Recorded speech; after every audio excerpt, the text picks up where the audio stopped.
On PC and mobiles, I will show you in a few moments how to join Lemomeme Discord server. It's the same method on both PC and mobiles. For this, we will open a browser on your PC or mobile, can be whichever. In my case, I will use Microsoft Edge.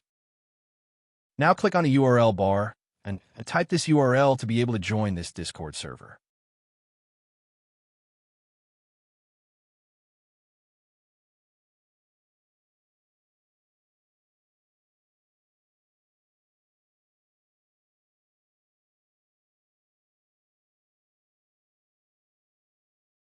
Doing this will automatically start your Discord application if you have it installed. Then click Join, and you'll have access to the Discord server.